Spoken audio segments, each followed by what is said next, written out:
Like, comment, and subscribe.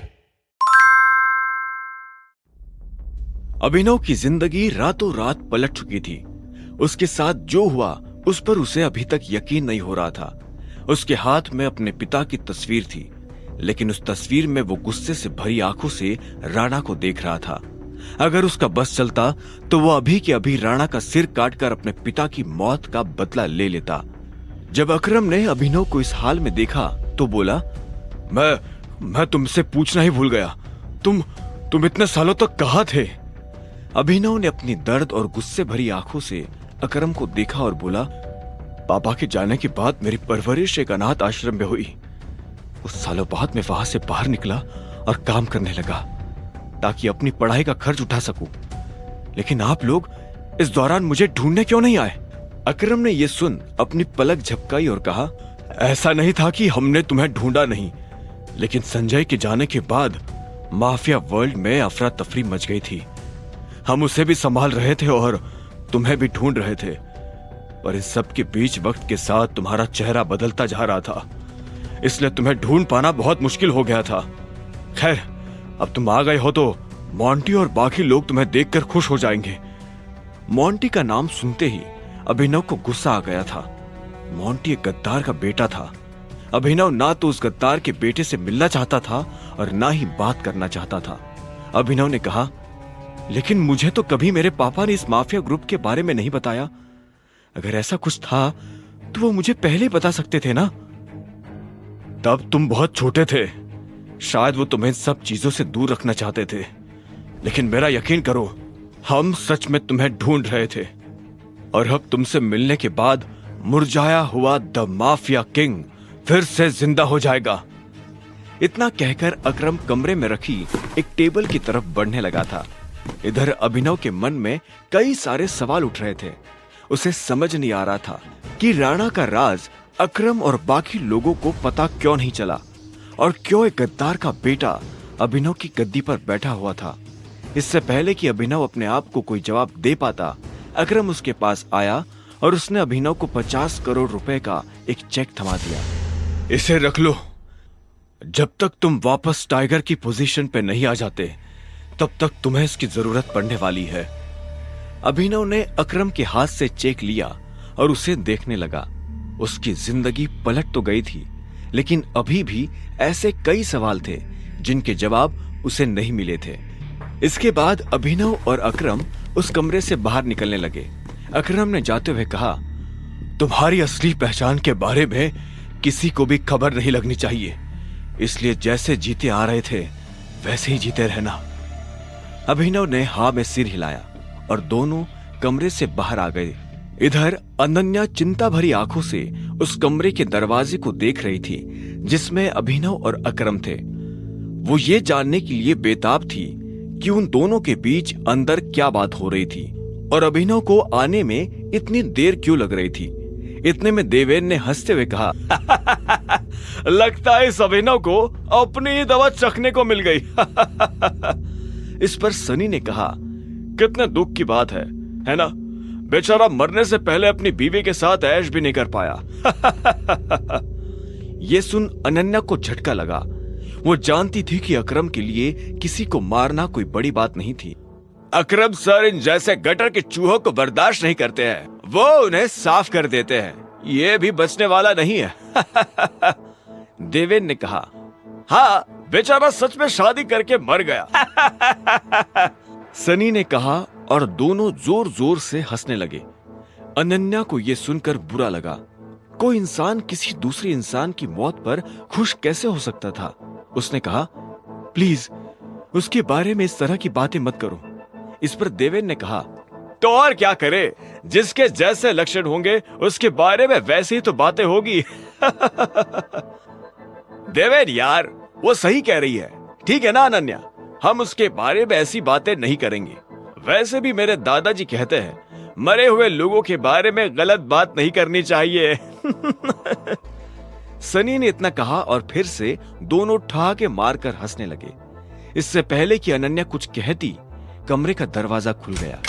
अकरम अभिनव को लेकर बाहर आ रहा था। अभिनव के बदन पर एक छोटी सी खरोच भी नजर नहीं आ रही थी। जब देवेन और सनी ने ये देखा तो उनका मुंह हैरानी के मारे खुला का खुला रह गया। देवेन ने कहा, इसे देखकर तो लग रहा है कि अकरम सर ने इसे हाथ तक नहीं लगाया। कमाल है, दोनों इतनी देर से कमरे में थे, कम से कम इतने टाइम में इसकी नाक तो टूट ही जानी चाहिए थी। सनी ने कहा, आओ, अकरम ने अभिनव से कहा और उसे अपने साथ पार्टी हॉल में सबके सामने ले आया। अकरम के चेहरे पर खुशी देख सब ताज्जुब कर रहे थे। ये अभिनव है, मेरे एक पुराने दोस्त, सॉरी, ये मेरे पुराने ड्राइवर का बेटा है। अकरम ने जैसे ही अभिनव का सबसे परिचय करवाया तो देवेन और सनी खुश हो गए, लेकिन अनन्या को यह सुनकर झटका लगा।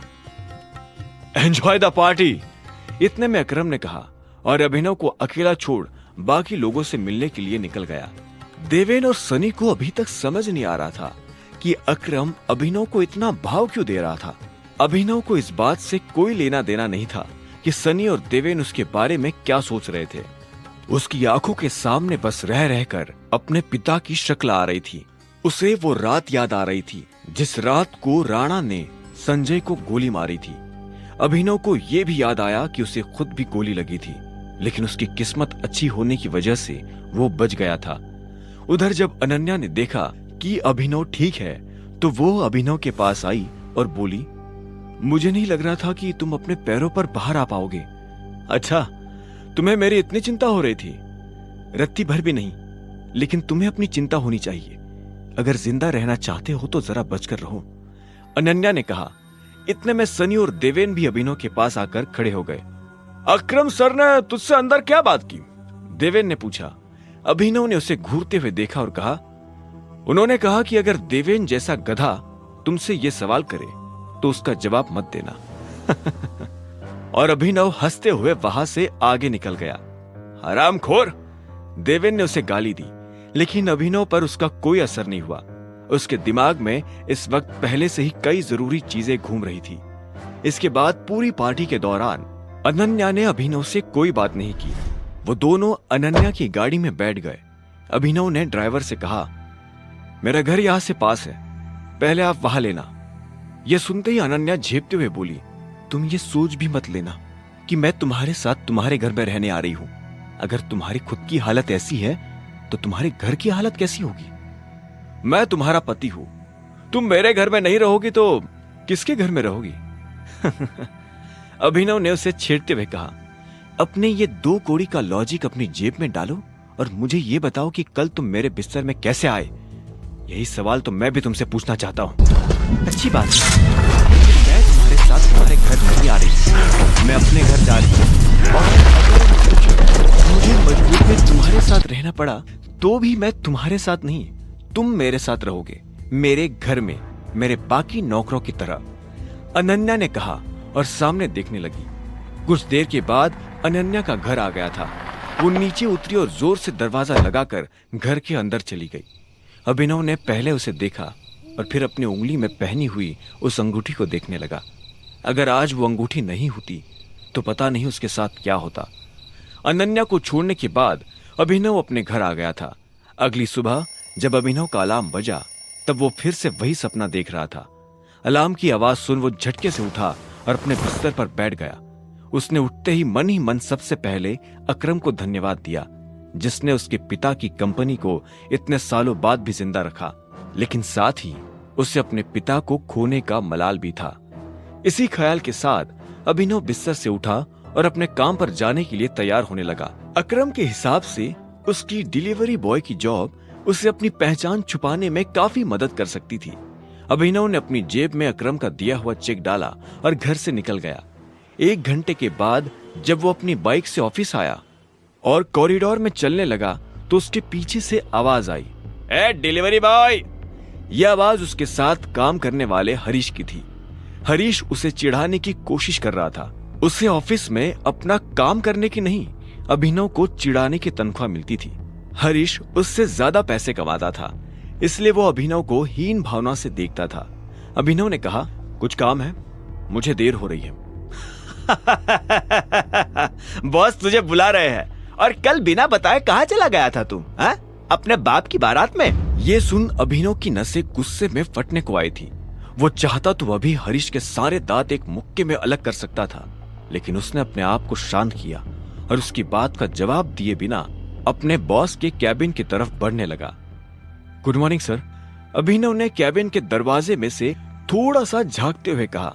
सामने बैठे उसके मोटे से बॉस ने उसे चिड़ी हुई नजरों से देखा और फिर अंदर आने का इशारा कर कहा, ऐसा क्या गुड है इस मॉर्निंग में?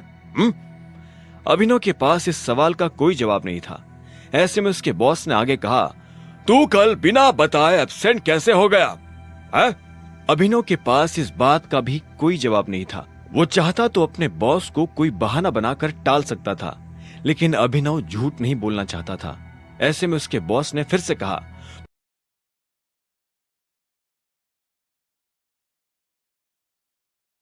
तुझे पता है कि कल कितनी सारी डिलीवरीज थी? तेरी वजह से हमें कितना नुकसान हुआ इसका अंदाजा भी है तुझे? पर सर, मुझे महीने में एक कैजुअल लीव तो मिलती है ना। तो फिर शट अप। काम तुझसे होता नहीं, बस बहस करने आ जाता है। ये कंपनी क्या तेरे बाप की है?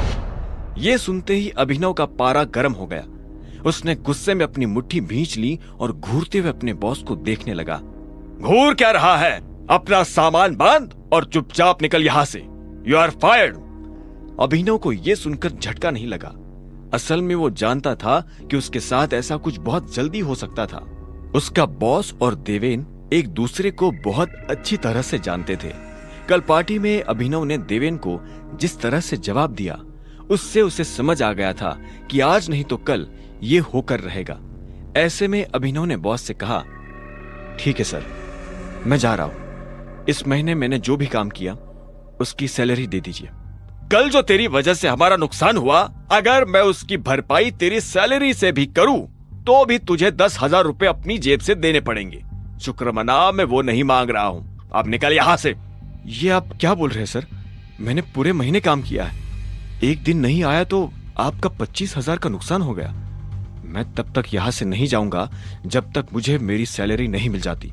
अच्छा रुक, अभी देता हूं तुझे तेरी सैलरी, उसके बॉस ने कहा और टेबल पर रखी घंटी बजा दी। अगले ही पल कमरे का दरवाजा खुला और 4 बाउंसर अंदर घुस आए। उठाकर पटक आओ बाहर साले को। बॉस के मुंह से ये सुनते ही वो चारों अभिनव पर धावा बोलने के लिए टूट पड़े, लेकिन इससे पहले उनमें से कोई अभिनव पर हमला कर पाता, अभिनव ने उन्हें पटकनी दे दी थी। उसने किसी का हाथ तोड़ा तो किसी का पांव, किसी के पेट में मुक्का मारा तो किसी की पीठ पर लात। देखते ही देखते बॉस के सारे आदमी ढेर हो गए थे। बॉस की देख भौचक्का रह गया था। अभिनव और सीधा बॉस के पास आया और उसकी गर्दन पकड़कर बोला, सैलरी। बॉस ने घबराहट में अपने ड्रॉअर में से चेक निकाला और उस पर अमाउंट भरकर कांपते हुए हाथों से अभिनव को थमा दिया। अभिनव ने चेक देखा और बॉस की गर्दन छोड़ वहां से बाहर निकलने लगा। इससे पहले कि वो बाहर आता, उसने बॉस की आंखों में देखा और बोला, एक बात याद रखना, आज के बाद अगर किसी के बाप पर गया तो गर्दन तेरी होगी और पंजा मेरा। ये सुन बॉस के होश उड़ गए थे। उसे पता था कि अभिनव एक गुस्सैल आदमी है, लेकिन उसने कभी उसका गुस्सा देखा नहीं था। इधर अभिनव भी जब ऑफिस से बाहर आया तो उसे एक अनजान नंबर से फोन आया। अभिनव ने फोन उठाया और बोला, हेलो टाइगर, अकरम। हाँ कहिए। टाइगर, मुझे तुम्हें किसी से मिलवाना है। वो हमारे माफिया वर्ल्ड का एक बहुत बड़ा नाम है और साथ ही तुम्हारे पापा और मेरा जिगरी यार बलराज। मैं चाहता हूँ बलराज को पता चल जाए कि टाइगर लौट आया है, इसलिए शाम को डिनर के लिए होटल सफायर में पहुंच जाना। मैं तुम्हें एड्रेस भेज रहा हूँ। अकरम के मुंह से बलराज का नाम सुनते ही अभिनव के बदन में झुरझुरी सी दौड़ गई थी। उसने बलराज का नाम पहले भी सुना था। इस शहर में बलराज का नाम बच्चा बच्चा जानता था और हर बड़ा आदमी उसके नाम से थर थर कांपता था। ऐसे में अभिनव को भी उससे मिलने में घबराहट हो रही थी। जिस बलराज से वो घबरा रहा था, असल में वो उसी का बॉस होने वाला था। पर क्या वो बलराज का बॉस बन पाता? क्या वो अपने पिता के दोस्त को अपना दोस्त बना पाता? जानने के लिए सुनते रहिए the return of tiger. Like, comment, and subscribe.